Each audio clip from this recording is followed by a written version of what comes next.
أنت ساكنه فيه العفاف وفيه الجود والكرم أنت الشفيع الذي ترجى شفاعته على الصراط إذا ما زلت القدم بلغ العلا بكماله كشف الدجى بجماله حسنت جميع خصاله صلوا عليه وآله इलाही दिखा दे हमें दियारे मदीना इलाही बना दे हमें गुबारे मदीना बलगल उला बिकमालिही कशफ तुजा बिजमालिही हसनत जमीउ खिसालिही सल्लु अलैहि व आलिहि। আলহামদুলিল্লাহ, আমরা আল্লাহ তাআলার দরবারে অসংখ্য অগণিত শুকর আদায় করছি যে মহান আল্লাহ রাব্বুল আলামিন আমাদেরকে অত্যন্ত দয়া করে আজকের এই প্রতিকূল আবহাওয়াতেও দুনিয়ার যাবতীয় ঝামেলা থেকে মুক্ত করে মহান আল্লাহ রাব্বুল আলামিন আমাদেরকে দুনিয়ার সর্বশ্রেষ্ঠ জায়গা মসজিদে সমবেত করেছেন জুমার নামাজ আদায় করার জন্য। এজন্য আমরা সকলে দিল থেকে কালিমাতুশ শুকর আদায় করি আলহামদুলিল্লাহ। সম্মানিত হাজিরিন, আজকে জিলহজ মাসের 2 তারিখ। তো এই জিলহজ মাস সম্মানিত 4টি মাসের একটি অন্যতম মাস হলো জিলহজ মাস। হজ অর্থ তো আপনারা জানেন, হজ। আর জিল হজ এর অর্থ হলো হজের মাস। জিলহজ মাস এর অর্থ হলো হজের মাস। যেহেতু এ মাসেই আল্লাহর বান্দারা হজ করে থাকেন, সে অনুপাতে এই মাসের নামকরণ করা হয়েছে জিলহজ মাস। এই মাসটা অত্যন্ত গুরুত্বপূর্ণ এবং তাৎপর্যপূর্ণ। মহান আল্লাহ রাব্বুল আলামিন 4টি মাসকে হারাম ঘোষণা করেছেন। এই 4 মাসে যুদ্ধ বিগ্রহ করা হারাম। এই 4টা মাসের একটা অন্যতম মাস হলো জিলহজ মাস। জিলহজ মাসের এত ফজিলত কেন? এত ফজিলত হওয়ার কারণ হলো এই মাসেই হজ পালন করা হয়ে থাকে, এই জন্য তার ফজিলত বেশি। 2 নম্বর, এই মাসে এমন একটি দিন আছে যে দিনটাকে বলা হয় আরাফার দিন। এই আরাফার দিন এত ফজিলত, আল্লাহ রসুল বলেন কেউ যদি আরাফার দিন অর্থাৎ জিলহজের 9 তারিখ রোজা রাখে, তাহলে 1 বৎসরের আগের এবং 1 বৎসরের পরের মোট 2 বৎসরের যাবতীয় সগীরা গুনাহ আল্লাহ এই একটা মাত্র রোজা রাখার কারণে আল্লাহ মাফ করে দেন। তাহলে আরাফার মতো গুরুত্বপূর্ণ দিবসটাও এই জিলহজ মাসে। এবং এই জিলহজ মাসের 10 তারিখ ইয়াউমুন নহর, কুরবানির দিন। এই কুরবানির দিন এটা মুসলিম জাতির জন্য একটা ইতিহাস, আত্মত্যাগের একটা ইতিহাস। এই দিনটাও কিন্তু এই মাসের মধ্যে অন্তর্ভুক্ত। সব মিলায়া এই জিলহজ মাসের মর্যাদা, জিলহজ মাসের গুরুত্ব অপরিসীম। এজন্য আল্লাহ রসুল বলেন ফাআকসিরু ফীহিন্না মিনাত তাহলিল ওয়াত তাহমিদ ওয়াত তাকবীর। রসুল বলেন জিলহজ মাসে বেশি বেশি তোমরা তাহলিল অর্থাৎ লা ইলাহা ইল্লাল্লাহ, তাহমিদ আলহামদুলিল্লাহ, তাকবীর আল্লাহু আকবার, এই আমলগুলো বেশি বেশি করে এই মাসে তোমরা করো। তো আল্লাহ রসুল বলেন জিলহজ মাসে জিকির আজকার, তাসবিহ তাহলিল, কোরআন তেলাওয়াত, দান সদকা সহ বিভিন্ন ধরনের আমল জিলহজ মাসে বেশি বেশি করো। তো আমার এই কয়েক মিনিটের কথা দ্বারা আপনারা বুঝতে পারছেন এই জিলহজ মাসের ফজিলত এত বেশি কেন। কারণ এই জিলহজ মাসে অনেক বিষয় এমন সম্পৃক্ত যে বিষয়গুলো অন্য কোনো মাসে সম্পৃক্ত নয়। মুআজ্জিন হাজিরিন, এই জিলহজ মাস এত গুরুত্বপূর্ণ। আল্লাহ রসুল বলেন তোমরা জিলহজের প্রথম 9 দিন, 1 থেকে নিয়ে 9 দিন পর্যন্ত তোমরা লাগাতার রোজা রাখো। এমনকি রাসূল করিম সাল্লাল্লাহু আলাইহি ওয়াসাল্লাম তিনিও জিলহজ মাসের প্রথম 9 দিন লাগাতার রোজা রাখতেন। তো বিশেষ করে 9 তারিখের ব্যাপারে খুবই উদ্বুদ্ধ করছেন, যেহেতু সবার পক্ষে এইভাবে লাগাতার 9টা রোজা রাখা সম্ভব নয়, এজন্য বিশেষ করে রাসূল বলেন তোমরা 9 তারিখের রোজাটা রাখো। তো এই জিলহজ মাসে একটা দিন আছে, সেই দিনটার নাম হলো আরাফার দিন। আরাফা শব্দের অর্থ হলো পরিচয়, পরিচয়ের দিন। পরিচয়ের দিন কিভাবে? হযরত আদম আলা নবিয়িনা আলাইহিস সালাতু ওয়াস সালাম এবং হাওয়া আলাইহাস সালাম, এই উভয়ের সাক্ষাৎ মিলন হয়েছিল এই দিনে। আর এই জন্য এই দিনের নাম ইয়াউমে আরাফা। আর যে স্থানে সাক্ষাৎ হয়েছিল এই স্থানটার নাম হইল ময়দানে আরাফা। আপনারা এই সহজ সরল ওয়াজগুলো আগেও জানেন, আপনাদের অনেকের জানা আছে, তারপরও স্মরণ করিয়ে দিলাম এই মাসের ফজিলত এবং তাৎপর্য হওয়ার কারণে।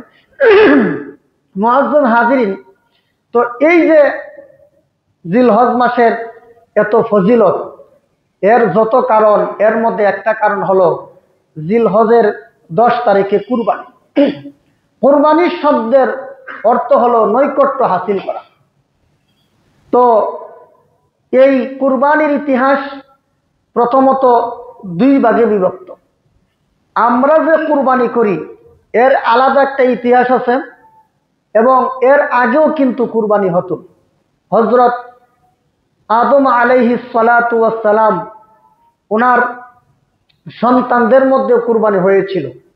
এই কথার বিবরণ মহান আল্লাহ রাব্বুল আলামিন পবিত্র কোরআনুল কারীমের আল্লাহ বলেন ওয়াতলু আলাইহিম নাবা আবনাই আদামা। আল্লাহ বলেন হে রাসূল, আপনি আদম নবীর 2টা সন্তানের ইতিহাস বর্ণনা করুন।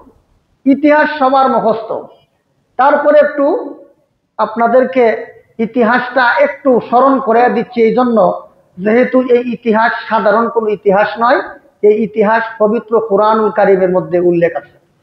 মুআজ্জিন হাজিরিন, তো হযরত আদম আলাইহিস সালাতু ওয়াস সালামের 2 ছেলে হাবিল কাবিল, এই 2 জন থেকে কুরবানি শুরু হয়েছে মূলত।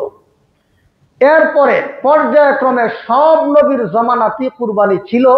এক এক নবীর জামানায় কুরবানির ধরন সিস্টেম ছিল এক এক রকম। তো হাবিল আর কাবিল এই 2 জনের মধ্যে একজন ছিল একটু পাপিষ্ঠ, আরেকজন ছিল নম্র ভদ্র। হাবিল কাবিল, হাবিল উনি ছিল নম্র ভদ্র এবং উনার উনি বাবার প্রতি খুবই অনুগত ছিল।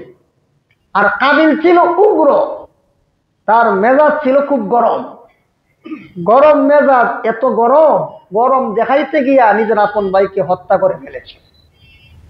এই হত্যা এত জঘন্য হত্যা, পৃথিবীর ইতিহাসে যত মানুষ হত্যা হয় এর একটা ভাগ কিন্তু কাবিলের আমল নামায় এড হতে থাকবে।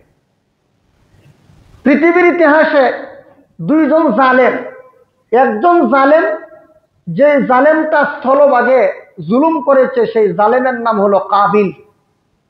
আরেকটা জালেম হলো জলভাগে জুলুম করেছিল, সেই জালেমের নাম জিলান্দি বিন কারকার।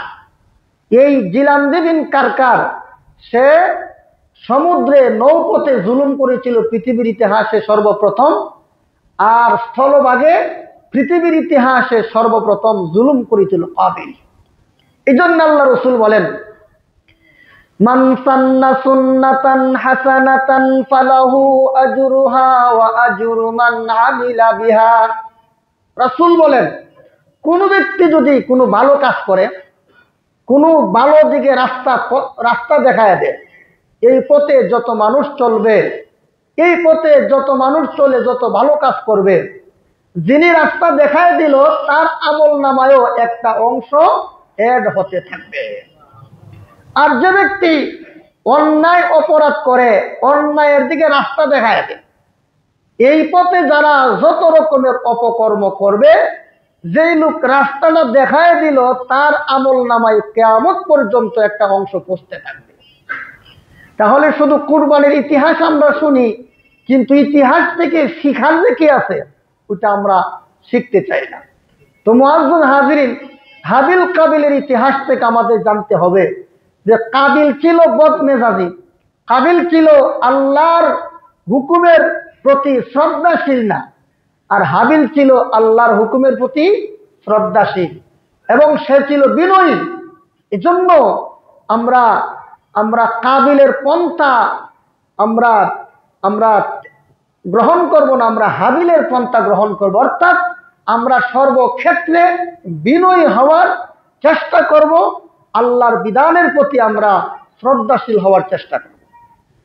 এজন্য কিয়ামত পর্যন্ত হাবিলের নাম ইতিহাসের পাতায় স্বর্ণাক্ষরে লিপিবদ্ধ হয়ে আছে, আর কাবিলের নাম ইতিহাসের কিতাবে জালেম হিসেবে লেখা আছে। কেন?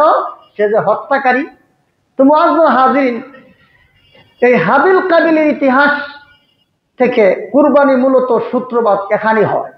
এরপরও পর্যায়ক্রমে কুরবানি ছিল, শেষ পর্যন্ত আল্লাহ রাব্বুল আলামিন কিয়ামত পর্যন্ত যেন কুরবানিটা সচল থাকে, তার ধারাবাহিকতা যেন বজায় থাকে, আল্লাহ একটা সিস্টেম আল্লাহ অবলম্বন করলেন। মহান আল্লাহ রাব্বুল আলামিন এমন একটা সিস্টেমে কুরবানিটা চালু করলেন, পৃথিবীর মানুষ যেন এই কুরবানি থেকে অনেক কিছু শিখতে পারে। তো শেষ পর্যন্ত হযরত ইব্রাহিম আলাইহিস সালাতু ওয়াস সালাম, উনি এমন এক আল্লাহর বান্দা, ওনার মাধ্যমে মহান আল্লাহ রাব্বুল আলামিন অনেকগুলো পরীক্ষা দিয়েছেন। 1 নম্বর, উনাকে আগুনে ফালানো হয়েছে, সেখানেও তিনি ফাঁস। তারপর দেশান্তরিত হয়েছে, এখানেও তিনি ফাঁস। তারপর তার সিরিয়া থেকে আবার মক্কাতুল মুকাররমা স্ত্রী সন্তানকে আবার এখানে বনবাস দিল, এখানেও তিনি পাশ করলেন। তারপরে আল্লাহর ঘর বাইতুল্লাহ নির্মাণ করে আল্লাহর কাছে তিনি বললেন, আল্লাহ এই কাজটা যত বড় হোক, যদি তুমি কবুল না করো তাহলে তো 4 পয়সারও দাম নাই, এখানেও তিনি পাশ করলেন। তারপরে হযরত ইব্রাহিম আলাইহিস সালামের ছেলে হযরত ইসমাঈল আলাইহিস সালাম, ওনার বয়স যখন মাত্র 7 বছর। মনে রাখবেন, তাফসীরে জালালাইন শরীফের মতনে উল্লেখ আছে, 2টা মত পাওয়া যায়। এক মত হলো ইসমাঈলের বয়স 7 বছর, আর এক মত হলো ইসমাঈল আলাইহিস সালামের বয়স হলো 13 বছর। 7 বলেন 13 বলেন, যেহেতু কোরআনুল কারীমে ইসমাঈল আলাইহিস সালামের বয়স তখন কত ছিল এটা উল্লেখ নাই, স্পষ্ট না, এজন্য মতভেদ তৈরি হয়ে গেছে। তো হযরত ইসমাঈল আলাইহিস সালাতু ওয়াস সালাম, ওনার বয়স যখন 7 অথবা 13 বছর, তখন আল্লাহ পাক হযরত ইব্রাহিম আলাইহিস সালামকে স্বপ্ন দেখাইলেন যে তুমি তোমার ছেলেকে কুরবানি করো। স্বপ্নে দেখাইলেন, সরাসরি ওয়াদার করলেন না, হে ইব্রাহিম তোমার ছেলে ইসমাঈলকে আমি আল্লাহর জন্য জবাই করো, সরাসরি বললেন না, স্বপ্নে দেখাইলেন। প্রশ্ন জাগতে পারে যে হুজুর স্বপ্নে দেখাইলেন কেন, এত ঘুরাইলেন আর ফেসাইলেন কেন? সরাসরি বললেই চলতো, হে ইব্রাহিম তোমার ছেলে ইসমাঈলকে জবাই করো। এমন একটা প্রশ্ন জাগাটা স্বাভাবিক। তার উত্তর হলো, আল্লাহ যদি বলতেন হে ইব্রাহিম তুমি তোমার ছেলের জবাই করো, এই কথা যদি সরাসরি বলতেন তাহলে গলা না কাটার আগ পর্যন্ত কুরবানি হইতো না। আর যেহেতু স্বপ্নে আল্লাহ বললেন, এই স্বপ্নে বলছেন এজন্য আল্লাহ বলছেন যে হে ইব্রাহিম, আমি তোমাকে পরীক্ষা করব, শেষ পর্যন্ত ইসমাইলকে কুরবানি করতে দেব না, শুধু তোমাকে পরীক্ষা করব, দেখব তুমি পরীক্ষায় কতটুকু ফাঁস করতে পারো। তো হযরত ইব্রাহিম আলাইহিস সালাম স্বপ্ন দেখলেন উনার ছেলে ইসমাইলকে জবাই করে। তো নবীদের স্বপ্ন এটাও কিন্তু 100% সত্য। নবীদের স্বপ্ন কি বলেন? 100% সত্য। শুধু শুধু সত্য না, নবীদের স্বপ্ন কিন্তু ওহী। নবীদের স্বপ্ন ওহী। হযরত ইউসুফ আলাইহিস সালাম তিনিও স্বপ্নে দেখলেন যে উনি স্বপ্ন দেখলেন যে উনার ভাইয়েরা, উনি তারকা এবং চন্দ্র সূর্য ওনাকে সেজদা করতেছে। এই যে তারকা আর চন্দ্র সূর্য উনাকে সেজদা করতেছে, এটা যে দেখলেন, এটা কিন্তু বাস্তবে পরিণত হয়েছিল। আল্লাহ বলেন, إذ قال يوسف لأبيه يا أبت إني رأيت 11 كوكبا والشمس والقمر رأيتهم لي ساجدين। হযরত ইউসুফ আলাইহিস সালাম বলেন, আল্লাহ, হ্যাঁ বাবা, আমি স্বপ্নে দেখি 11টা তারকা, চন্দ্র আর সূর্য আমাকে সেজদা করে। এই যে স্বপ্ন দেখলেন, এই স্বপ্ন বাস্তবায়ন হয়েছিল। আল্লাহ পাক হযরত ইউসুফ আলাইহিস সালামকে যখন আজিজে মিসর বানাইলেন, তখন এই স্বপ্ন আল্লাহ বাস্তবায়ন করাইলেন। তাহলে বোঝা গেল নবীদের স্বপ্ন 100% সত্য। এর মধ্যে ভুলের কোনো আশঙ্কা নাই, ভুলের কোনো সম্ভাবনা নাই। নবীদের স্বপ্ন পুরাটাই সত্য, এর মধ্যে সন্দেহের লেশ মাত্র নাই। এখন আমরা প্রাসঙ্গিক আলোচনা হিসেবে আমাদের দুই একটা কথা জানা দরকার। স্বপ্ন 3 প্রকার। স্বপ্ন কয় প্রকার? 3 প্রকার।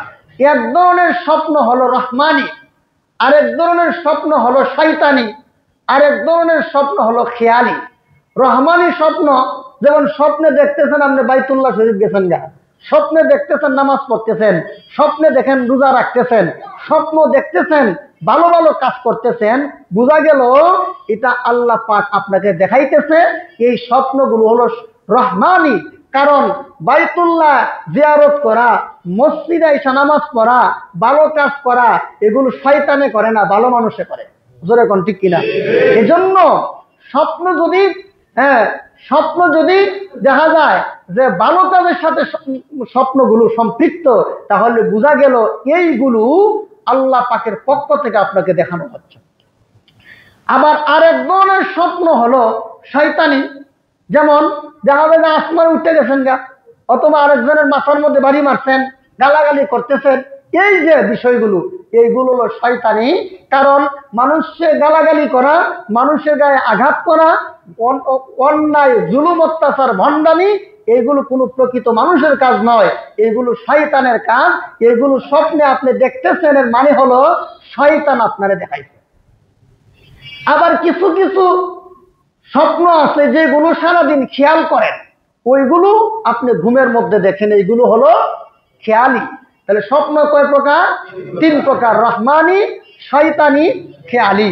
তাহলে নবীগণের স্বপ্ন, নবীগণের জীবনে যত স্বপ্ন, সবগুলো স্বপ্ন ছিল রহমানি। অর্থাৎ এই স্বপ্নগুলোর মধ্যে কোনো রকমের সন্দেহ ছিল না।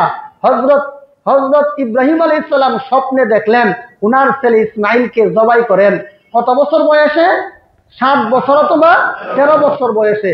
তো উনি যখন দেখলেন স্বপ্নে, উনার কাছে তো আল্লাহ এবং আল্লাহর মহব্বতের সামনে সবকিছু ছিল তুচ্ছ।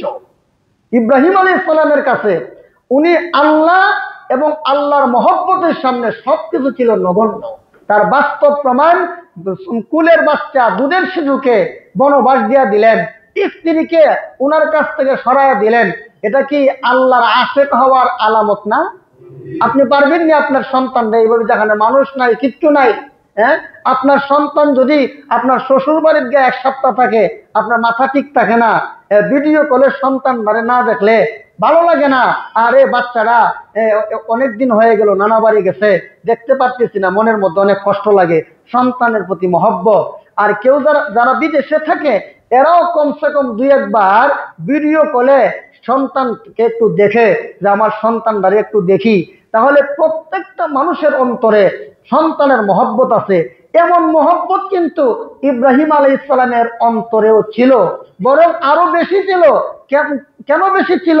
উনাকে আল্লাহ যেই বয়সে ইসমাইল দান করছেন, এই বয়সে একেবারে বয়স্ক মানুষ, বুড়া মানুষ সে যদি সন্তান হয়, একটা লোকের যদি দেখা যায় যে 50-60 বছর বয়স পর্যন্ত কোনো সন্তান হয়েছে না, এখন 60 বছরের পরে গিয়ে একটা সন্তান হয়েছে, তখন দেখবেন এই বুড়া লোকের অন্তরে সন্তানের প্রতি মায়া মহব্বত আরো বেশি। জোরে কোন ঠিক কিনা? অথবা সন্তান যৌবনকালে সন্তান হয়েছে কয়েকটা, কিন্তু বুড়া বয়সে গিয়ে আরেকটা হয়েছে, তখন দেখবেন যৌবনকালের সন্তান যেগুলো হয়েছিল ওইগুলোর তুলনায় বুড়া বয়সে যে সন্তানটা হয়েছে ওটার প্রতি মহব্বত বেশি। জোরে কোন ঠিক কিনা? তাহলে হযরত ইব্রাহিম আলাইহিস সালাম উনার সন্তান ইসমাইল হয়েছিল বৃদ্ধ বয়সে সন্তান পাইলেন। হ্যাঁ, এর আগে কোনো সন্তানও নাই।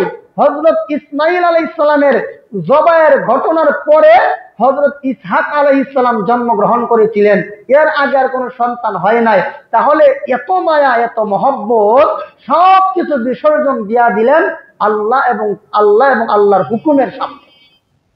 আমরা তো নবীর মহব্বতে দাঁড়িয়ে রাখতে পারি না, আল্লাহর সন্তুষ্টির জন্য হারাম খাওয়া ছাড়তে পারি না, আমরা আল্লাহর সন্তুষ্টির জন্য কোনো কিছুই তো করি না। দেখবেন এমনি দেখা যায় মসজিদও আসে না, হুজুরের সাথে সম্পর্ক নাই, যখন সব ডাক্তার কোথাও ডাক্তারের দেখানোর পরও কাজ হয় না, বিভিন্ন জায়গায় দৌড়াদৌড়ি করার পরও যখন কাজ হয় না, তখন পানি পরানিতে আসে, হুজুর একটু পানি পরাতেন। কেন? আমার উপর তো ঠাডা পড়ছে। আর এই ঠাডা কি, কোন ধরনের ঠাডা? এই ঘটনা। এখন পানি পরা দেওয়ার পরেও কিন্তু ভালো হয় না। কেন হয় না জানেননি? কারণ পানি পরা নেওয়ার জন্য শর্ত হলো যে তুমি যে কোরআন দ্বারা উপকৃত হইবা, কোরআনের প্রতি তোমার 100 বিশ্বাস থাকতে হবে। তোমার তো বিশ্বাস নাই, এজন্য সারা দুনিয়া ঘুইরা যখন ব্যর্থ হয়ে গেছো তখন কোরআনের সামনে আসছো। আল্লাহ কয় যে তুই আমার কোরআনটা আগে যদি মূল্যায়ন করতি, কোরআনের উপর আমল করতি, তাহলে আমি আল্লাহ এই কোরআনের মাধ্যমে তোরে মুক্তি দিতাম। এখন সারা দুনিয়া ঘুইরা আসছো, কোথাও কাজ হয় না, শেষে আমি কোরআনের কাছে আসছো, যাও তোরা আমি ভালো করতাম না। জোরে বলতে কিনা? আমি কি ভুল বলছি না সত্য বলছি? আমাদের অবস্থা তো এরকমই। আমরা খুব ঠেকলে তখন আল্লাহ এবং তার রসুলের কথা মনে করি। আর যখন ঠেকায় না পড়ি, শরীরটা যদি ভালো থাকে, হ্যাঁ, পকেটের অবস্থাটা যদি ভালো থাকে, হ্যাঁ, আমার আশেপাশে যদি কিছু লোকজন থাকে, লাঠিয়াল বাহিনী থাকে, তখন শরীরের বাদশাবি অন্যরকম। ও মিয়া, ও ভাই, আপনি পকেটের টাকা থাকুক, শরীর ভালো থাকুক বা না থাকুক, আপনার জনসমর্থন থাকুক বা না থাকুক, আপনি যদি সর্বাবস্থায় আল্লাহ এবং তার রাসূলের সামনে যদি আপনি সারেন্ডার হন, আপনি যদি আল্লাহ এবং আল্লাহর বিধানের সামনে সারেন্ডার থাকেন, তাহলে আপনি আমি প্রকৃত মানুষ। আর যদি আমি সুখে থাকলে আল্লাহকে ভুলে যাই, যখন বিপদে পড়ি তখন আল্লাহকে স্মরণ করি, এটা কোনো প্রকৃত মুমিনের কাজ নয়। তো হযরত ইব্রাহিম আলাইহিস সালাম বুড়া বয়সে সন্তান পাইলেন। বুড়া বয়সে সন্তান পাইয়া আল্লাহ এই সন্তানের প্রতি কত ভালোবাসা, কত মহব্বত। আল্লাহর জন্য উনি উনার জন্মভূমি ছাড়লেন, আল্লাহর জন্য স্ত্রীর সন্তানকে বিসর্জন দিলেন, আল্লাহর জন্য এখন দেখা যায় সন্তানকে জবাই করতে হবে, আগুনে করলেন। এখন ইব্রাহিম আলাইহিস সালাম বললেন, আল্লাহ, আমি তো সব সময় আপনার জন্য আমার জান মাল সবকিছু দিতে প্রস্তুত। এজন্য আল্লাহ রাব্বুল আলামিন পবিত্র কোরআনে সূরা বাকারায় ইব্রাহিম আলাইহিস সালাতু ওয়াস সালামের প্রশংসা করতে গিয়ে আল্লাহ তাআলা বলেন, وَإِذِ ابْتَلَى إِبْرَاهِيمَ رَبُّهُ بِكَلِمَاتٍ فَأَتَمَّهُنَّ قَالَ إِنِّي جَاعِلُكَ لِلنَّاسِ إِمَامًا قَالَ وَمِنْ ذُرِّيَّتِي قَالَ لَا يَنَالُ عَهْدِ الظَّالِمِينَ। আল্লাহ বলেন, আমি ইব্রাহিমকে অনেকগুলো পরীক্ষা করেছি, প্রত্যেকটা পরীক্ষায় সে ফাঁস করেছে, যেমন তেমন নাম্বার পেয়ে না। একটা ছেলে 35 নাম্বার পেয়ে পাস করলো, আরেকটা ছেলে 100 মধ্যে 100 পেয়ে পাস করলো। দুটো পাস কি একরকম না? ব্যবধান আছে। তুলনামূলক ব্যবধান না তুলনাহীন ব্যবধান? তুলনাহীন ব্যবধান। ইব্রাহিম আলাইহিস সালাতু ওয়াস সালাম উনি যে পরীক্ষায় পাস করেন আর আমরা যে পরীক্ষায় পাস করি, এই পরীক্ষা এক পরীক্ষা না, উনি তুলনাহীন ব্যবধানে আল্লাহর দেওয়া পরীক্ষায় পাস করেছিলেন। এজন্য আল্লাহ ইব্রাহিম আলাইহিস সালামের প্রতি খুশি হইয়া বলেন, ইন্নী জাইলুকা লিন-নাসি ইমামা, ও ইব্রাহিম আমি আল্লাহ তোমাকে জগতের ইমাম বানাবো। তো হযরত ইব্রাহিম আলাইহিস সালাম ইমাম হলেন উনি আল্লাহর দেওয়া পরীক্ষায় পাস কইরা না ফেল কইরা? পাস কইরা। যেমন তেমন পাস না, সর্বোচ্চ নাম্বার পেয়ে পাস করলেন। সর্বোচ্চ নাম্বার পেয়ে তিনি পাস করলেন। মুআজ্জাজ হাজিরিন, হযরত ইব্রাহিম আলাইহিস সালাতু ওয়াস সালাম তিনি যেমন তেমন নাম্বার পেয়ে পাস করলেন না, বরং আল্লাহ রাব্বুল আলামিনের দরবারে 100তে 100 নাম্বার পেয়ে পাস করেছেন। পাস করার পরে আল্লাহ পুরস্কার স্বরূপ কি দিয়েছেন? আল্লাহ বলেন, ইন্নী জাইলুকা লিন-নাসি ইমামা, ও ইব্রাহিম আমি আল্লাহ তোমাকে জগতের ইমাম বানাবো। এত বড় নিয়ামত উনি কয় আল্লাহ যে আমারে কয় ইমাম বানাইতো। এখন আমি তো দুনিয়াতে থাকবো না, আমি দুনিয়ার থেকে চলে গেলে তো আমার ইমামগিরিও শেষ। তো আমার নেক্সট জেনারেশন যারা, এদের মধ্যেও যদি ইমাম না হয় তাহলে জগতের মানুষ আর মানুষ থাকবে না, সব হায়াওয়ান জানোয়ার হয়ে যাবে। এজন্য তিনি আল্লাহর কাছে আবেদন করলেন। আল্লাহ বলেন, ক্বালা ইন্নী জাইলুকা লিন-নাসি ইমামা ক্বালা ওয়া মিন যুররিয়্যাতি ক্বালা লা ইয়ানালু আহাদিয যালিমিন। আল্লাহ বলেন, হযরত ইব্রাহিম আলাইহিস সালাম বলে, ক্বালা ওয়া মিন যুররিয়্যাতি, হে আল্লাহ এই নিয়ামতটা আমার সন্তানদের মধ্য থেকেও কিছু তুমি দান করো। আল্লাহ বলেন, ক্বালা লা ইয়ানালু আহাদিয যালিমিন, যারা পাপিষ্ঠ এদেরকে আমি ইমাম বানাবো না। এখানে যে আল্লাহ বলে ইমাম, ইমাম শব্দের অর্থ কি? এখানে ইমাম দ্বারা দুই ব্যাখ্যা। একটা হলো প্রথম শ্রেণীর ইমাম, আরেকটা হলো দ্বিতীয় শ্রেণীর ইমাম। প্রথম শ্রেণীর ইমাম হলো নবী রাসূলগণ, আর দ্বিতীয় শ্রেণীর ইমাম হলেন হক্কানি আলেমগণ। হযরত ইব্রাহিম আলাইহিস সালাম তিনি আল্লাহর কাছে বললেন, হে আল্লাহ আমার সন্তানদেরকেও ইমাম বানান। এই জন্য হযরত ইব্রাহিম আলাইহিস সালামের পরে পৃথিবীতে যত নবী আর রাসূল আসছে, একজন নবী আর রাসূলও অন্য কোন বংশ থেকে আসে নাই। সমস্ত নবী রাসূলগণ এসেছিলেন হযরত ইব্রাহিম আলাইহিস সালামের আওলাদ থেকে। এজন্য হযরত ইব্রাহিম আলাইহিস সালামের দুই ছেলে, একজনের নাম ইসমাঈল, আরেকজনের নাম ইসহাক। ইসমাঈল আলাইহিস সালামের বংশে জন্মগ্রহণ করেছিলেন আমাদের প্রিয় নবী হযরত মুহাম্মদ সাল্লাল্লাহু আলাইহি সাল্লাম। আর ইসহাক আলাইহিস সালামের ছেলে ছিল ইয়াকুব, ওনার ছেলে ছিল ইউসুফ। হযরত ইসহাক আলাইহিস সালামের ছেলে ইয়াকুব, ইয়াকুবের বংশ থেকে আল্লাহ হাজার হাজার নবী আর রাসূল পাঠাইছেন বনি ইসরাইলে, কিন্তু আমাদের নবীকে একমাত্র বনি ইসমাঈলে পাঠাইলেন। তাহলে ইব্রাহিম আলাইহিস সালামের দোয়া আল্লাহর কাছে 100তে 100 কবুল হয়ে গেছে। উনার দোয়া কবুল করেই আল্লাহ পৃথিবীতে যত নবী আর রাসূল পাঠাইছেন, সমস্ত নবী আর রাসূল হযরত ইব্রাহিম আলাইহিস সালামের বংশ থেকে পাঠাইছেন। কথা বুঝছেন? ইব্রাহিম আলাইহিস সালামের পরে দুনিয়াতে যত নবী আসছেন কার বংশে? ইব্রাহিম আলাইহিস সালাম। এই জন্য ইব্রাহিম আলাইহিস সালামকে যেমন ভাবে মুসলমানরা সম্মান করে, ঠিক তেমনি ভাবে ইহুদি এবং খ্রিস্টানরাও সম্মান করে ইব্রাহিমকে। তো মুআজ্জাজ হাজিরিন, ইব্রাহিম আলাইহিস সালাতু ওয়াস সালাম আল্লাহর দেওয়ায় পরীক্ষায় পাস করার কারণেই তো এত মর্যাদা পাইলেন। যার জীবনে পরীক্ষা নাই তার জীবনে ফার্স্ট ফেইলের কোনো ব্যবস্থা নাই, যার জীবনে পরীক্ষা আছে তার জীবনে ফার্স্ট ফেইলের ব্যবস্থা। অনেকে বলে, ও অমুকে তো ওর তো বিপদই সারে না, একটার পর একটা বিপদ। হ্যাঁ, অনেকে হাসি ঠাট্টা মস্কারি করে, ও পড়ছে রে বিপদের, অমুকে তো আর বিপদ উদ্ধার হইতে পারে না, কয়েকদিন পরে পরে একটা বিপদ। আরে ভাই, এই বিপদ তো তুমি দেও না, কোনো মানুষও দেয় না, এটা আল্লাহর পক্ষ থেকে দেওয়া হয়। কোন ব্যক্তি যদি মুসিবতে পড়ে ধৈর্য ধারণ করে, আল্লাহ বলেন, হে রাসূল আপনি এদেরকে জান্নাতে সুসংবাদ দিন। আল্লাহ বলেন, وَلَنَبْلُوَنَّكُمْ بِشَيْءٍ مِّنَ الْخَوْفِ وَالْجُوعِ وَنَقْصٍ مِّنَ الْأَمْوَالِ وَالْأَنفُسِ وَالثَّمَرَاتِ وَبَشِّرِ الصَّابِرِينَ। আল্লাহ বলেন, আমি আমার বান্দাদেরকে বিভিন্ন মুসিবত দিয়ে পরীক্ষা করি।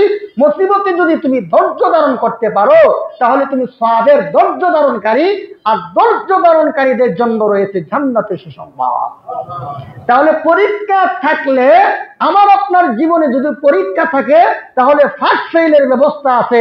যদি পরীক্ষা না থাকে ফার্স্ট ফেইলের তো কোনো ব্যবস্থা নাই। ইব্রাহিম আলাইহিস সালামের জীবনে বহু পরীক্ষা ছিল, প্রতিটা পরীক্ষায় তিনি সফলভাবে উত্তীর্ণ হয়েছেন এবং তিনি সর্বোচ্চ নাম্বার পেয়ে পাস করেছেন। এই জন্য আল্লাহ উনার প্রতি এত রাজি আর খুশি হয়েছেন। আল্লাহ বলেন, হে ইব্রাহিম, আমি আল্লাহ তোমাকে জগতের ইমাম বানাবো। শুধু জগতের ইমাম না, আল্লাহ বলেন, মিল্লাতা আবিকুম ইব্রাহিম হুয়া সাম্মাকুমুল মুসলিমিন।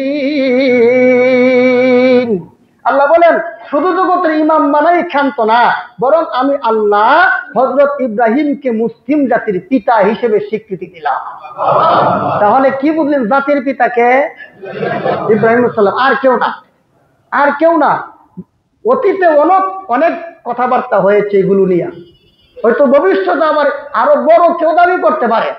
কিন্তু একটা কথা মনে রাখবেন, কেউ যদি অন্য কাউকে জাতির পিতা বলে, সে কি কোরআনের এই আয়াত মানলো? মিল্লাতা আবিকুম এই অংশটুকু মানলো? আচ্ছা বলেন তো দেখি, ঈমান যাওয়ার জন্য পুরা 30 পারা কোরআন অস্বীকার করতে হবে না, একটা শব্দ অস্বীকার করলে চলবে? একটা শব্দ যদি কেউ না মানে তাহলে সে কাফের।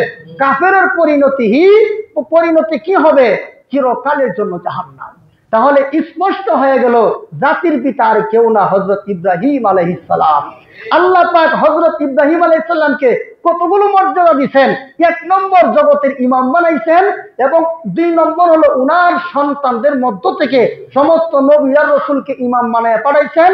3 নম্বর হলো ইব্রাহিম আলাইহিস সালামকে আল্লাহ তাআলা হযরত পুরা মুসলিম জাতির পিতা হিসেবে স্বীকৃতি দিয়েছেন। শুধু তা নয়, ইব্রাহিম আলাইহিস সালামের ছেলে ইসমাঈলকে কুরবানি দেওয়ার যে এই যে উনার যে ত্যাগ, এটা যেন সারা দুনিয়ার মানুষ স্মরণে রাখে। সারা দুনিয়ার মানুষ যেন ইব্রাহিম আর আল্লাহর মধ্যে যে কি ভালোবাসা ছিল এটা যেন মনে রাখে। এই জন্য কিয়ামত পর্যন্ত এই কুরবানির ইতিহাস আল্লাহ চালু করে দিলেন। কেন? ইব্রাহিম আলাইহিস সালামের সাথে আল্লাহর যে সম্পর্ক, এটা মানুষ যেন স্মরণে রাখে। তাহলে ইব্রাহিম আলাইহিস সালাতু ওয়াস সালাম পরীক্ষাগুলোতে পাস করছে না ফেল করছে? আরেকটু জোরে বলেন। আমরা আল্লাহর দেওয়া পরীক্ষায় পাস না ফেল? ইনদাল ইমতিহান ইউকরামুর রাজুল আও ইউহান। পরীক্ষার সময় মানুষ লাঞ্ছিত হয়, পরীক্ষার সময় মানুষ দেখবেন অনেক সম্মানিত হয়। যে ব্যক্তি জিপিএ 5 পায় সে দেখবেন 2 আঙ্গুল দেখায়, মিষ্টি খাওয়ায়, তার আনন্দ উল্লাসে শেষ নাই। আর যে ব্যক্তি ফেল করছে, দরজা জানালা বন্ধ করে বাসায় শুয়ে থাকে, মোবাইল টোবাইল অফ করে শুয়ে থাকে, আর বলে এখন যদি বের হয়ে রাস্তাঘাটে বন্ধুরা জিজ্ঞেস করবে, এলাকার লোকেরা জিজ্ঞেস করবো, কিও বাতিজা পরীক্ষায় কি পাইছো, তখন তো আমার বলতে হবে যে গুড়ার ডিম পাইছি। এই লজ্জা শরম রাখি কোথায়? এই জন্য ঘর থেকে বের হয় না, এই লজ্জার ভয়ে ঘর থেকে বের হয় না, এজন্য ঘরে বসে থাকে। আর যে পরীক্ষায় পাস করছে সে আনন্দে আত্মহারা, সে 2 আঙ্গুল দেখায় এবং সে খুব আনন্দ ফিল করে। কেন? সে পরীক্ষায় ভালো নাম্বার পেয়েছে। এজন্য যারা পরীক্ষায় ভালো রেজাল্ট করে তারা আনন্দিত, যারা পরীক্ষায় খারাপ করে এরা দেখবেন অনেক দুঃখ দুর্দশায় ভুগে, এরা নিজেকে অপমানিত মনে করে। আল্লাহ রাব্বুল আলামিন বলেন, ইব্রাহিম আলাইহিস সালাতু ওয়াস সালামকে পরীক্ষাগুলোতে যে আমি ফাঁস করাইলাম, সে যে ফাঁস করলো, দুনিয়াতে সমস্ত মানুষের সম্মানের স্থানে তাকে সমাসীন করলাম, পরকালে আমি আল্লাহ তাআলা সম্মানের আসনে সমাসীন করলাম। এত পরীক্ষায় ফাঁস করলেন, তো আল্লাহ বলেন যে আমি তোমাকে ইব্রাহিম আমার খলিল রূপে গ্রহণ করে নিলাম। এজন্য ইব্রাহিম খলিলুল্লাহ। ইব্রাহিম খলিলুল্লাহ মানে কি? আল্লাহর বন্ধু। আমাদের রসুলকে আল্লাহ মুহাম্মদ হাবিবুল্লাহ হিসেবে গ্রহণ করলেন, ইসমাঈল আলাইহিস সালামকে যাবিহুল্লাহ। তাহলে দেখেন এত ইজ্জত আর সম্মান কেন? পরীক্ষায় পাস করার কারণে। জোরে কোন ঠিক কিনা? তাহলে আল্লাহ যে বললেন হে ইব্রাহিম আমি তোমার জগতের ইমাম বানাবো, ইমাম শব্দের কয় ব্যাখ্যা? আর জোরে বলেন। এক ব্যাখ্যা হলো হক্কানি, এক ব্যাখ্যা হলো নবী রাসূলগণ। এজন্য আল্লাহ বলেন হে ইব্রাহিম ঠিক আছে ইমাম বানাবো, তবে তোমার সন্তানের মধ্যে যারা পাপিষ্ঠ এদেরকে ইমাম বানাবো না। এজন্য আহলে সুন্নাত ওয়াল জামাতের আকীদা হলো কোন নবী রাসূলগণ পাপ করে না, কোন নবী রাসূলগণ পাপ করে না। কেন? আল্লাহর ওয়াদা, আল্লাহর প্রতিশ্রুতি, আমি কোন পাপিষ্ঠকে নবী বানাই না। আল্লাহ কি বলেন? লা ইয়ানালু আহদিজ জালিমিন, কোন জালেমকে, কোন ফাসিক ফুজ্জারকে আমি আল্লাহ নবী বানাই না। এক। আর দ্বিতীয় ব্যাখ্যা হলো হক্কানি আলেমগণ। একজন আলেম তার জীবনে গুনাহ থাকতে পারে, কিন্তু কোন জারজ সন্তানরে আল্লাহ আলেম বানায় না, কোন জারজ সন্তানকে আল্লাহ হক্কানি আলেম বানায় না। আপনারা তো হুজুররে খুব আলেমরে খুব গালাগালি করেন, কিন্তু একটা কথা মনে রাখবেন, যে লোক জারজ সন্তান তাকে আল্লাহ এলমে ওহির মতো আল্লাহ নূর দান করেন না। কেন? আল্লাহ কোরআনে ওয়াদা করেছেন লা ইয়ানালু আহদিজ জালিমিন, জালেমদেরকে আমি ইমাম বানাই না। ইমাম শব্দের দুই ব্যাখ্যা। প্রথম ব্যাখ্যা হলো নবী রাসূলগণ কোন পাপিষ্ঠকে আল্লাহ পাক নবী বানান না, এবং আল্লাহ রাব্বুল আলামিন কোন জারজ সন্তানরে আলেম বানায় না। মুআজ্জিজ হাজিরিন, গুনাহ থাকতে পারে, নবীদের নবী এবং আলেমের পার্থক্য, নবীরা মাসুম বেগুনাহ, তাদের জীবনে কোনো গুনাহ নাই। আর আমরা মানুষ আলেম হই আর জালেম হই, যেটাই হই আমাদের জীবনে ছোট বড় গুনাহ আছে। জোরে কোন ঠিক কিনা? আমরা যত বড়ই আলেম, যত বড় মুফতি মুহাদ্দিস, যত কিছু হই না কেন, আমাদের জীবনেও কিছু টুকটাক গুনাহ আছে। কিন্তু নবী রাসূলের জীবনে কোনো টুকটাক গুনাহেরও কোনো সম্ভাবনা নাই। এরা মাসুম, এরা বেগুনাহ। এটাই আহলে সুন্নাত ওয়াল জামাতের আকীদা। তো হযরত ইব্রাহিম আলাইহিস সালাম উনার কলিজার টুকরা সন্তান হযরত ইসমাঈলকে আল্লাহর পক্ষ থেকে স্বপ্ন যুগে আদিষ্ট হইয়া উনি সিদ্ধান্ত নিলেন আমার সন্তানের চেয়ে আমার আল্লাহর মহব্বত আমার অন্তরে বেশি, আমার অন্তরে দুনিয়ার সব কিছুর চেয়েও আমার আল্লাহর মহব্বত বেশি। আর আমাদের অবস্থা হলো সব মহব্বতের নজরানা পেশ করার পরে কিছু সময় যদি থাকে তাইলে আল্লাহর একটু মহব্বত দেখাই। জোরে কোন ঠিক কিনা? সব জায়গায় মহব্বত বিতরণ কইরা খাওয়া দাওয়ার পরে কিছু বাতটাপ করে থাকে না আশপাশে কিছু আবর্জনা, এগুলোর আমরা কি করি মানে অতিরিক্ত। তো এই রকমের কিছু অতিরিক্ত মহব্বত ও এইগুলো যদি কোনো সময় ভুল ক্রমে আল্লাহরে দিয়া দেয়, আর না হয় আল্লাহরে মহব্বত দেওয়ার ব্যাপারে আমরা যে কতটুকু, এটা একমাত্র আমিও জানি, আমার আল্লাহও জানে। মুআজ্জিজ হাজিরিন, বিভিন্ন পরীক্ষা আমরা ফেল, কিন্তু ইব্রাহিম আলাইহিস সালাম আল্লাহর দেওয়া পরীক্ষায় পাস। তো আল্লাহ রাব্বুল আলামিন বলেন فَلَمَّا بَلَغَ مَعَهُ السَّعْيَ قَالَ يَا بُنَيَّ إِنِّي أَرَى فِي الْمَنَامِ أَنِّي أَذْبَحُكَ فَانظُرْ مَاذَا تَرَى قَالَ يَا أَبَتِ افْعَلْ مَا تُؤْمَرُ سَتَجِدُنِي إِن شَاءَ اللَّهُ مِنَ الصَّابِرِينَ। হযরত ইব্রাহিম আলাইহিস সালাম যখন বাবার সাথে একটু হাঁটতে পারে বা উনার কাজে সহযোগিতা করার মতো বয়সে উপনীত হইলেন, তখন তিনি বলেন রে ছেলে, আমি তো স্বপ্নে দেখি আমি তোমাকে আল্লাহ রাস্তায় জবাই করতেছি, এখন তোমার কি মত? قال يا أبت افعل ما تؤمر ستجدني إن شاء الله من الصابرين। হে আল্লাহ, হে বাবা, আপনি আল্লাহর পক্ষ থেকে যে বিষয় আদিষ্ট হয়েছেন সেই বিষয় আপনি বাস্তবায়ন করুন, আপনি অচিরেই আমাকে ধৈর্যশীলদের মধ্যে পাবেন। হে বাবা, উনি দেখেন 7 বছর বলেন আর 13 বছর বলেন, 13 বছরই ধরেন বা 14 বছর ধরেন, এমন ছেলেদের কি একবারে তার আল্লাহর প্রতি মহব্বত থাকার কথা। কিন্তু আমাদের দেশের 13-14 বছরের ছেলেরা এখন রাস্তাঘাটে বিড়ি সিগারেট টানে, দেখেন না আপনারা? দেখি ওইটা কইলে এগুলো আপনি দেখেন কেন? তো চোখটা কি করুন নাকি এটা মানে খুললা মসজিদ থেকে যখন বের হই বাসায় যাওয়ার জন্য চোখটি খুললা আমার রুমে রেখে যান, এরকম নাকি? তো এই যে ছোট ছোট পোলাপাইন গুলো সিগারেট খায়, যে লোকে প্রকাশ্যে সিগারেট খাইতে পারে সে গোপনে গাঞ্জা খাইতে পারে না? ওমা, যে প্রকাশ্যে সিগারেট খায় মুরব্বীদের সামনে দাঁড়ায় দাঁড়ায়, আবার দেখবেন মুদির দোকানে গেলে আপনি সদাই নিতে গেছেন, একটা তো কি কয় গ্যাস লাইট নি কয়, এটা ঝুলাই রাখছে, দেখবেন ওখান থেকে মানুষ যে আসতেছে সিগারেট ধরাইতেছে খাইতেছে, পাশে যে একজন লোক সবাই কিনতেছে দোকান থেকে, তুমি যে সিগারেটটা ধরাইয়া টান দিলা দুয়া সাল্লা আরেকজনের মুখে গিয়ে পড়ো, তখন যদি কেউ 2-4 জনে এক সাহস করে ডান কালে আর বাম কালে দুইটা দেয়া দিতে পারতো, তাহলে জীবনের শিক্ষা হয়ে যেত, বিয়াদব মুরব্বীদের সামনে এই ধরনের আচরণ করো, তাহলে তোর শিক্ষার জন্য দুইটা দেয়া দিলাম। এখন মুরব্বীরা ও ডরায় দেয় না কেন জানেননি? কারণ যে যত বেশি খারাপ এটির সাথে তত উপরের সম্পর্ক, জোরে কোন ঠিক, যেটি যত বেশি খারাপ এটির উপরের সম্পর্ক, আর উপরের সম্পর্ক না থাকলে 13-14 বছর পোলা পানি যেটি বিড়ি সিগারেট খাওয়া, এখন যদি আবার মনে করেন আপনি থাপ্পড়ও দেন, 14 গোষ্ঠী লাঠি সুটা নিয়ে আপনার বাড়ি ঘেরাও করে আপনার উচ্ছেদ করে দেন, বেটা আমার ছেলে বিড়ি খাইবো না, সিগারেট খাইবো না, গাঞ্জা খাইবো, তোর সমস্যা কি, তুই কম বলতে গেলে কেন?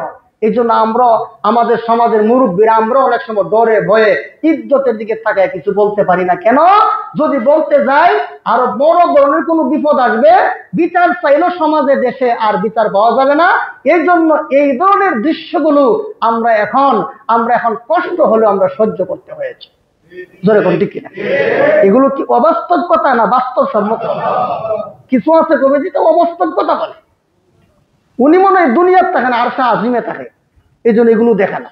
তো মুআজ্জিন হাজিরিন, তো একটা 13 বছরের ছেলে সে রাজি হয়ে গেল, হ্যাঁ আব্বা আপনি যে স্বপ্নে দেখলেন আমার জবাই করতেছেন, আপনি আপনার স্বপ্নকে বাস্তবায়ন করুন।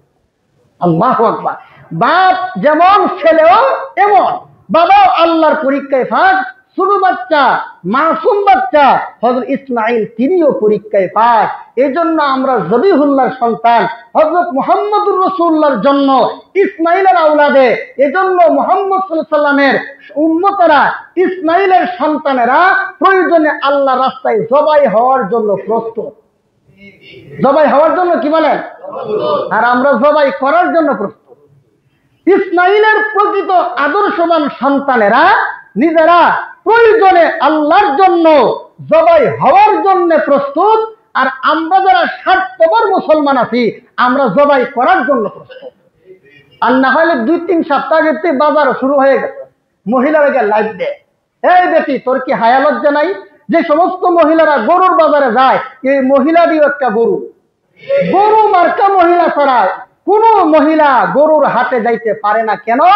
মহিলাদের জন্য আল্লাহ পর্দার বিধান ফরজ করেছেন, কুরবানি সবার জন্য ফরজ না, এটা ওয়াজিব। ওয়াজিব কাজ করার জন্য তুমি গরুর বাজারে গেলা, হাজারো পুরুষ তোমাকে দেখলো, দেখে দেখে চোখ দিয়ে জিনা করলো, এই মহিলা তুমি আসলে আল্লাহর সন্তুষ্টির জন্য যাও নাই, গেছো পাপ কামানোর জন্য। আজ থেকে ভালো রকম মনে রাখবেন, আমার কথাটা কঠিন হলেও এটা মনে রাখবেন, যদি গরু মার্কা মহিলা তারাই গরুর হাটে যায়। কারো গায়ে লাগলে লাগো, কিছু করার নাই, কারণ তুমি তো আল্লাহর ফরজ বিধান পর্দাকে লঙ্ঘন করছো। তোমার কি পুরুষ নাই? মহিলাদেরকে আল্লাহ বানাইছে গরু হাটে যাওয়ার জন্য, আমরা জবাই করে তারপরে একটা ফরজ কাজকে আদায় করার জন্য 1 মাস আগের থেকে প্রস্তুতি। কই 1 ওয়াক্ত নামাজও নেই, হারাম খায়, তারপরে নবীর সুন্নত নেই, ঘরের মধ্যে ইসলাম নাই, বাইরে ঘরে বাইরে সব শয়তানি কুরবানির জন্য ব্যস্ত। আবার অনেকে আছে মানুষের টাকা পয়সা মাইরা কুরবানির পশু খুঁজে। ও মিয়া, কুরবানির পশু খুঁজো পরে, আগে পাওনাদারদেরকে খুঁজো। পশু পরে খুঁজো, আগে পাওনাদার খুঁজো। কুরবানি না দিলেও আল্লাহ কাছে তওবা টওবা করলেও তো আল্লাহ মাফ করে দিব, কিন্তু পাওনাদাররা যদি 5টা টাকাও পায়, মনে রাখবেন নামাজ রোজা ইবাদত বন্দেগী কুরবানি কোনো কিছুই আপনাকে জাহান্নাম থেকে বাঁচাইতে পারবে না। এই জন্য কুরবানির পশু খোঁজার আগে পাওনাদারদেরকে খুঁজেন। আমার কাছে কে কত টাকা পায়, জীবনের শুরু থেকে শেষ পর্যন্ত হিসাব করেন কে কত টাকা পায়। আমার কাছে যেন 5টা টাকাও কেউ না পায়, এমন থাকতে হবে আমার কাছে যদি কেউ 5টা টাকা পায়, প্রয়োজনে 500 টাকা ভাড়া দিয়া 5 টাকা আদায় করে আসবো, এরপরও কেউ যেন আমার কাছে 5 টাকা না পায়। সুতরাং আজকের বয়ান থেকে আপনারা এটা মাথায় রাখবেন, কুরবানির পশু কেনার আগে পাওনাদারদেরকে খুঁজেন। হ্যাঁ, 2 নম্বর, কুরবানির পশুটা জবাইয়ের আগে আমার এবং আপনার মন নামক একটা পশু আছে, আসেনি? এটা পশুর মতো, এটা খালি খারাপ দিকে আদেশ করে। এজন্য তুমি তোমার মন নামক পশুটাকে কুরবানির পশু জবাইয়ের আগে জবাই দাও, তাইলে তুমি আল্লাহর কাছে গ্রহণযোগ্য হইবা, সম্মানী হইবা, পরকালে জান্নাতুল ফিরদাউসের মেহমান হইবা। তো আমরা ইনশাল্লাহ কুরবানির আরো তো আছে, আর এক সপ্তাহ আছে না? তো আমরা ইনশাল্লাহ কুরবানির আগ পর্যন্ত প্রতিদিন ইচ্ছা করলে রোজা রাখতে পারবেন। আর যারা আপনারা নখ চুল কাটেন নাই, আপনারা এটা কাটা বন্ধ রাখেন। আল্লাহ রসুল বলেন কুরবানি দাতারা যদি এই 10 দিন চুল এবং নখ না কাটে, কুরবানি করে গিয়ে যদি কাটে, তাহলে তাদের আমল নামাতেও একটা কুরবানির সওয়াব লেখা হবে। যারা কুরবানি দিব না, তারাও যদি এই আমল করে, তাদের আমল নামাতেও বিভিন্ন বর্ণনাতে তাও পাওয়া যায়, তারাও একটা কুরবানির সওয়াব পাবে। কিন্তু আমরা এমন যেন না হয় যে অনেক আগের থেকে অনেক লম্বা হয়ে গেছে চুল টুল, তাইলে কিন্তু আপনার জন্য এই বিধান না, আপনি কাটতে ফলান থাকতে হবে। মুআজ্জিজ হাজিরিন, তো আমরা এই কুরবানির সম্পর্কে আরো আলোচনা ইনশাল্লাহ আমরা সামনে করব। শেষ মেসেজটা দিয়ে যাচ্ছি, সেটা হলো আমাদের দেশে একদল ভণ্ড বেদাতি যারা অপব্যাখ্যাকারী বের হয়েছে, এরা বলে ও সৌদি আরবের সাথে মিলাইয়া আরাফা রাখে, আছে না? আরাফার দিন কত তারিখ? 9 তারিখ। তো যেই দেশে 9 তারিখেই চাঁদ উঠবে, ওই দেশের জন্য ওই দিন আরাফার দিন। নামাজ পড়ো এই দেশের সাথে মিলাইয়া, হ্যাঁ, সাহারি ইফতার করো এই দেশের সাথে মিলাইয়া, আর ওই আরাফার দিন আর ঈদ করো ওই দেশের সাথে মিলাইয়া। এটা ভণ্ডামি ছাড়া কিচ্ছু নয়। এই সমস্ত ভণ্ড প্রতারকে এখন থাকে ফুকে অনেক ভণ্ড বেদাতি দেখা যায়, যারা তাদের সাথে মিলাইয়া রাখে। তো সৌদি আরব তখন প্রকাশ্যে মদ খাওয়ার অনুমতি দিচ্ছে, তুমি এখন প্রকাশ্যে মদ খাও। সৌদি আরবে বিশ্ব সন্ত্রাসী ট্রাম্পে নিয়া যেই সংবর্ধনা দিয়েছে, নজিরবিহীন সংবর্ধনা দিয়েছে, তুমিও ট্রাম্পের উম্মত হয়ে যাও, এদের সাথে তোমার মিল হবে। মাআযাল্লাহ, মাআযাল্লাহ। ইসলাম মন গড়া মতো নয়, নবীর তরিকা মতো। অতএব আমাদের দেশে জিলহজের 9 তারিখ কোন দিন? কুরবানির আগের দিন, যেদিন জবাই করুন এর আগের দিন জিলহজের 9 তারিখ আরাফার দিন। এই দিনটা হলো আগামী শুক্রবার সম্ভবত, নাকি? আগামী শুক্র, খুব ফজিলতপূর্ণ দিন। ওই দিন রোজা রাখবেন, আর যদি পারেন এখনো প্রতিদিন রোজা রাখেন। আল্লাহ রসুল বলেন কেউ যদি আরাফার দিনে রোজা রাখে 1 বছরের আগের এবং 1 বছরের পরের মোট 2 বছরের যাবতীয় সগীরা গুনাহ মাফ। জবান দ্বারা হেফাজত করব, বেশি বেশি তাসবিহ তাহলিল কোরআন তেলাওয়াত জিকির আজকার করব, আর একটু দান সদকা বেশি করব, ঠিক আছে? আজকে যেহেতু জিলহজের প্রথম 10 দিনের একদিন না নিচ্ছে ওমা, আর আগামী শুক্রবারও কিন্তু প্রথম 10 দিনের একদিন, তাহলে এই 2 সপ্তাহে একটু মসজিদের জন্য একটু টাকাটা বেশি আয়, ঠিক আছে না? যে 10 টাকা দেন, হ্যাঁ আজকে 20 টাকা দিবেন, কারণ রসুল বলতে দান সদকা করো। যে 10 টাকা দেন 20 টাকা দিবেন, যে 5 টাকা দেন সে আজকে 10 টাকা দিবেন। পারবো তো ইনশাল্লাহ? দেখি টাকাটা গণার পরে দেখবো কত টাকা উঠছে, এরপর এটা আগামী শুক্রবারে জানাবো। তাইলে যদি বেশি উঠে তাইলে বোঝা গেল আমার ওয়াজে কাজ হয়েছে, আর যদি বেশি না উঠে তাইলে কমু যে আমার কপাল খারাপ। আল্লাহ আমাদেরকে বুঝার তৌফিক দান করুন, আমিন। সুবহানা রাব্বিকা রাব্বিল ইজ্জাতি আম্মা ইয়াসিফুন ওয়া সালামুন আলাল মুরসালিন ওয়ালহামদুলিল্লাহি রাব্বিল